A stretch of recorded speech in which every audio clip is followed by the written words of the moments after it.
Hello everyone, Assalamu alaikum. Hope you all are doing well. Welcome back to my lecture series once again. It's 3rd of February and we are going to discuss one of the editorials of the Dawn.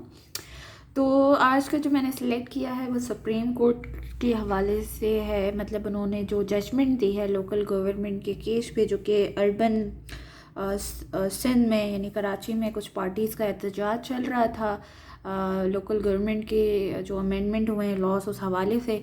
तो उस हवाले से supreme court ने क्या judgement दी है और protest किस बात पे था। पीपल्स पार्टी ने ऐसा क्या किया कि डिफरेंट जो अपोजिशन पार्टीज़ हैं उन्होंने प्रोटेस्ट करना स्टार्ट कर दिया, रोड ब्लॉक्स किए या व्हाट्सएवर जो भी हुआ। एमक्यूएम ने जो अपील फाइल की थी उसका क्या डिसीजन आया है सुप्रीम कोर्ट की तरफ से, तो वो सारी चीज़ें इसमें हम डिस्कस करेंगे। उसके अलावा पहले मैं आपको जो है लोकल गवर्नमेंट के हवाले से भी इसमें काफ़ी डिस्कशन हुआ है तो वो भी मैं आपको बता दूंगी। Also there is my article written in the newspaper the financial daily international. मैंने लोकल गवर्नमेंट के हवाले से, उनके इलेक्शंस के हवाले से और जो भी सिस्टम थे मुशर्रफ के ज़माने में, ज़ियाउल हक के ज़माने में, जनरल परवेज़ मुशर्रफ के ज़माने में जो हमारा डेवोल्यूशन ऑफ पावर प्लान है, फिर कमिश्नरेट सिस्टम था ज़ियाउल हक के ज़माने में, ये जो सारी चीज़ें हैं लोकल गवर्नमेंट के हवाले से वो मैंने अपने इस आर्टिकल में मेंशन की हुई हैं। मैं डिस्क्रिप्शन में लिंक दे दूँगी if you want to read this article. इसमें सारी लोकल गवर्नमेंट के क्या फंक्शंस हैं और पहले हमारे पास कौन कौन से सिस्टम्स थे मुशर्रफ के ज़माने में और ज़ियाउल हक के ज़माने में, तो वो सारी डिटेल्स इसमें दे दी गई हैं। इफ़ यू वांट तो you can click the link in the description and read this article. तो आपको फर्दर क्लैरिफिकेशन हो जाएगी regarding local government, there importance और उनके जो इलेक्शंस कब हुए कब नहीं हुए, उनका टेन्योर क्या होता है, ये सारी चीज़ें यहाँ पे मेंशन है। So let's start with this editorial. इसमें supreme court on L Gs short form इधर लिखी हुई है लोकल गवर्नमेंट की। Those quarters that believe that the PPP Pakistan peoples Party की अब्रीविएशन है। अब मैं आगे पीपीपी और एलजी ही यूज़ करती रहूँगी तो अभी आपको जो है मैं इनके फुल फॉर्म्स बता देती हूँ। Local government LG, Pakistan peoples Party PPP. Those quarters that believe that the Pakistan People's Party has concentrated far too many powers that are supposed to belong to the local bodies with the provincial government in Sindh will be heartened by the Supreme Court's decision on Tuesday. अब again confuse होने की ज़रूरत नहीं है, इतना बड़ा sentence है। Last video में भी मैंने बताया था जब कभी भी आप अपने CSS का या कोई भी पेपर अटैम्प्ट कर रहे हैं इतना बड़ा सेंटेंस लिखने की ज़रूरत नहीं है। यहाँ एडिटर हैं, राइटर हैं हमारे डॉन के, तो न्यूज़पेपर में तो इन सारी चीज़ों का इतना कोई मैटर नहीं होता, but in your academic writing for CSS and other competitive exams you need to be careful regarding the sentence structure. तो ये बिल्कुल ठीक है, दुरुस्त है, लेकिन अब मैं पार्ट इसका जो है आपको एक्सप्लेन करती हूँ ताकि आपको इतने बड़े सेंटेंस का मतलब समझ आता है। दोज क्वार्टर्स, अब ये क्वार्टर्स वो जो गवर्नमेंट सर्वेंट्स को दिए होते हैं क्वार्टर्स, वो क्वार्टर्स नहीं है। पूरा सेंटेंस समझे। Those quarters that believe that the PPP has concentrated, एक कंसनट्रेटेड होता है तवज्जो देने वाला, एक कंसनट्रेटेड होता है कि घेर लेना या अपने उसमें जुरिस्डिक्शन में ले लेना। क्या? Those quarters that believe that the Pakistan peoples Party has concentrated far too many powers that are suppose to belong to the local bodies. वो पावर्स पीपल्स पार्टी ने कंसनट्रेट की हैं अपने पास जो कि suppose they were suppose to belong to the local bodies with the provincial government in Sindh will be hardened. वो quarters यानी वो एंटिटीज़, वो अपोजिशन पार्टीज़ जो कि क्वार्टर्स उनको आइडेंटिफाई करने के लिए यहाँ लिखा हुआ है जो कि प्रोटेस्ट कर रही थी पाकिस्तान पीपल्स पार्टी के इस इनिशिएटिव पे कि उन्होंने मोस्ट ऑफ द पावर्स जो है लोकल बॉडीज़ की कंसंट्रेट कर ली हैं अपने विंग में। तो सुप्रीम कोर्ट ने जो फैसला दिया है, these quarters will be heartened by the Supreme Court's decision on Tuesday. Heartened का मतलब होता है कि raise someone's spirits या encourage फील होना या reassure करना। सुप्रीम कोर्ट ने अब क्या फैसला दिया है वो आगे देखते हैं। Deciding on an appeal filed by the MQM ने एक अपील फाइल की थी seeking empowered and autonomous local government. Autonomous यानी खुद मुख्तियार लोकल गवर्नमेंट वो चाह रहे थे कि हो, जो कि जिनके पावर्स जो हैं कंसंट्रेट कर दिए हैं प्रोविंशियल गवर्नमेंट ने अपने हाथों में, अपने जुरिस्डिक्शन में या अपने विंग में, वो एमक्यूएम चाह रही थी। उन्होंने अपील फाइल की थी सुप्रीम कोर्ट में कि लोकल बॉडीज़ को ऑटोनोमस किया जाए, एम्पावर किया जाए इन Sindh. The Apex Court ruled that the provincial administration should not execute fresh projects falling under the purview of the LGs. Apex Court supreme court को कहते हैं, उन्होंने ये रूलिंग दी है, ये फैसला दिया है, ऑर्डर पास किया है कि जो प्रोविंशियल एडमिनिस्ट्रेशन है, जो सूबाई लेवल पे काम कर रही है, उनको फ्रेश प्रोजेक्ट्स, वो वाले फ्रेश प्रोजेक्ट्स जो है वो खुद एग्जीक्यूट ना करें जो कि एलजीज के परव्यू में फॉल करते हैं. परव्यू का मतलब होता है द दायरा कार या the scope of the concerns और इन्फ्लुएंस ऑफ समथिंग. जो एलजी की ज्यूरिस्डिक्शन है वो उसमें रहने दे, प्रोविंशियल गवर्नमेंट मुदाखलत ना करे. क्योंकि 18th अमेंडमेंट के बाद भी जो है आपको सेंटर से प्रोविंसेस को पावर डिवॉल्व हुई थी 18th अमेंडमेंट के बाद. तो फिर प्रोविंसेस का काम बनता है कि वो खुद भी पावर डिवॉल्व करें टू द लोकल गवर्नमेंट. लेकिन उन्होंने सारी पावर्स खुद कंसंट्रेट की हुई हैं अपने पास. Well, more interpreting article 140A of the constitution. अब ये भी बात ध्यान में रखिएगा कि कॉन्स्टिट्यूशन, ये एमसीक्यूज भी हो सकता है, कहीं आपसे पूछ लें, कोई सिंध कमीशन या कोई किसी भी कमीशन का आप पेपर दे रहे हैं कॉम्पिटिटिव एग्ज़ाम में, स्क्रीनिंग में, या वन पेपर एमसीक्यूज में आपसे पूछ सकते हैं आर्टिकल 140A से रिलेटेड. तो कोर्ट ने इसको इंटरप्रेट किया है. The court said that under this article local governments needed to have meaningful authority and responsibility in the administrative, political and financial spheres. The 140A of the Constitution, 140A article of the Constitution is regarding the authority and responsibility in the spheres of administration, financial and political affairs of the local government.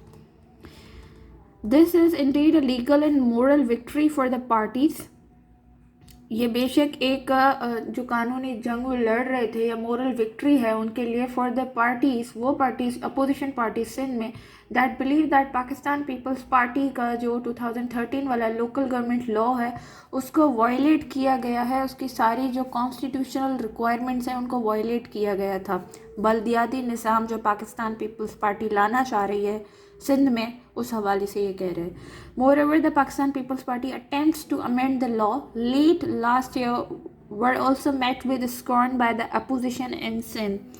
यानी openly, overtly उसको dislike किया गया है by the opposition in Sindh, as the parties felt the changes did not go far enough in empowering the local bodies. जो भी opposition parties थी, they felt कि जो भी चेंजेस की जा रही हैं, अमेंडमेंट की जा रही है कानून में, वो लोकल बॉडीज़ को, लोकल गवर्नमेंट को एम्पावर नहीं कर रही है. और इसी वजह से जो वाइड स्प्रेड एहतजाज आपको दिखाई दिया कुछ दिन against provincial local government law, उसमें जो अमेंडमेंट की गई अनकॉन्स्टिट्यूशनल बकौल अपोजिशन के, तो उसके जो है नतीजे में जो वाइड स्प्रेड एहतजाज हो रहे थे सिंध में, कराची में स्पेसिफिकली, आपने सुना होगा शारा फैसल ब्लॉक हो गया and all that. The fact is that after scrapping the Musharraf era local body system in Sindh, the Pakistan People's Party government in the province started taking one LG institution after another under its wing. Scrapping का यहाँ पे मतलब है कि remove someone from service या discard करना या throw away या throw out.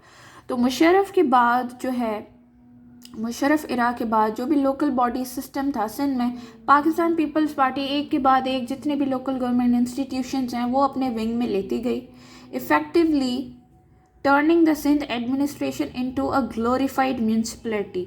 अब इस टर्म को समझिए, ग्लोरीफाइड म्यूनसिपैलिटी क्या होता है? ग्लोरीफाइड बेसिकली आप यूज़ करते हो to indicate that something is less important या लेस इम्प्रेसिव. ग्लोरीफाइड का मतलब ये होता है. और म्यूनसिपैलिटी एक पॉलिटिकल सब डिवीज़न आप कह लें किसी स्टेट की, जिसमें municipal corporation has been established to provide general local government. तो ग्लोरीफाइड म्यूनसिपैलिटी यानी कि कोई इसकी इम्पोर्टेंस ही नहीं है. बेहतरीन गवर्नमेंट, बेहतरीन एडमिनिस्ट्रेशन वो है जो कि पावर्स डिवॉल्व करे टू द लोकल बॉडीज़, जिससे आपकी जो जितने भी अफेयर्स हैं वो ज़्यादा इजीली हैंडल हो सकते हैं अगर आप लोकल बॉडीज़ को, लोकल गवर्नमेंट को एम्पावर करें. और ये सारे रेफरेंसेस के लोकल गवर्नमेंट की क्या पावर्स हैं, लोकल गवर्नमेंट के इलेक्शन एक्ट के काफ़ी आर्टिकल्स इसमें मैंने मेंशन किए हुए हैं. अगर आप इस आर्टिकल को पढ़ेंगे कि देखें यहाँ पे, जैसे 140A 219D of constitution of Pakistan, ये सारे आर्टिकल्स के मैंने यहाँ पे रेफरेंसेस दिए हुए हैं कि वो इलेक्शन कमीशन ऑफ पाकिस्तान के मैंडेट में क्या आता है, कॉन्स्टिट्यूशन क्या बयान करता है रिगार्डिंग लोकल गवर्नमेंट, ये सारी चीज़ें यहाँ पे मेंशन है।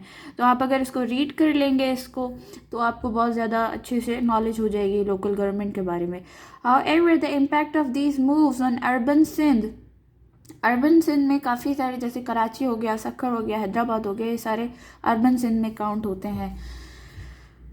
Particularly Karachi has been anything but beneficial with a noticeable fall in service delivery and accelerated urban decay। वही बात रिपीट हो रही है कि आप लोकल बॉडीज़ को एम्पावर करें तो आपकी जो सर्विस डिलीवरी है बजाय फॉल हो वो ज़्यादा राइज होगी, ज़्यादा अच्छी होगी, ज़्यादा अच्छी परफॉर्मेंस होगी। Now considering the nearly universal disapproval of its LG system by the opposition, जो सिंध अपोजिशन की बात हो रही है यहाँ पे, as well as the observations of the learned court, learned court कहें आप या ऑनरेबल कोर्ट कहें, लर्नर्ड मीन्स कि वो बंदा जो ज़्यादा काबिल है, उसको ज़्यादा नो हाउ है किसी बारे में, तो इस कॉन्टेक्स्ट में यूज़ किया जाता है लर्नर्ड। कानूनी मसले मसाइल में लर्नर्ड आप देखेंगे कि बहुत ज़्यादा यूज़ हो रहा होता है, और फॉर्मल कम्युनिकेशन में भी लर्नर्ड को काफ़ी यूज़ किया जाता है। The Pakistan peoples Party should act in a democratic manner. अब लर्नर्ड कोर्ट के जो ऑब्जर्वेशंस हैं और जो यूनिवर्सल डिसअप्रूवल है रिगार्डिंग LG सिस्टम अपोजिशन की तरफ से, वो क्या कहते हैं कि Peoples Party should act in a democratic manner and deliver an local government law that fulfils constitutional requirements. आप ऐसा लोकल गवर्नमेंट कानून नाफिज करें, ऐसा लोकल गवर्नमेंट लॉ लाएं या उसमें अमेंडमेंट ऐसी करें जो कि आपकी कॉन्स्टिट्यूशनल रिक्वायरमेंट्स को फुलफिल करे।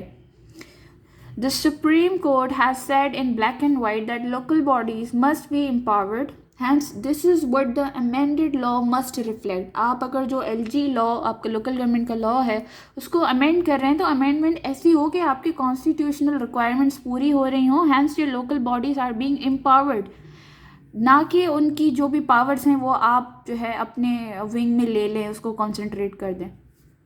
The task to bring urban Sindh into the 21st century is a considerable one, लेकिन जो फर्स्ट स्टेप है in this direction is a progressive LG law. आपको अगर अर्बन सिंध को 21st सेंचुरी में मूव करवाना है, स्टेप लेना है, तो आपका पहले स्टेप यही होना चाहिए, direction is a progressive LG law. अगर प्रोग्रेसिव लोकल गवर्नमेंट लॉ है तो ही आप जो है अर्बन सिंध को बहुत अच्छे तरीके से एडमिनिस्ट्रेट कर सकते हैं, उसके अफेयर्स को हैंडल कर सकते हैं। So this was all for today, hope it was clear. कोई भी कंफ्यूजन है, कोई रिकमेंडेशन है, कोई क्वेश्चंस हैं, you can drop in the comment box. Thank you so much. अल्लाह हाफिज़।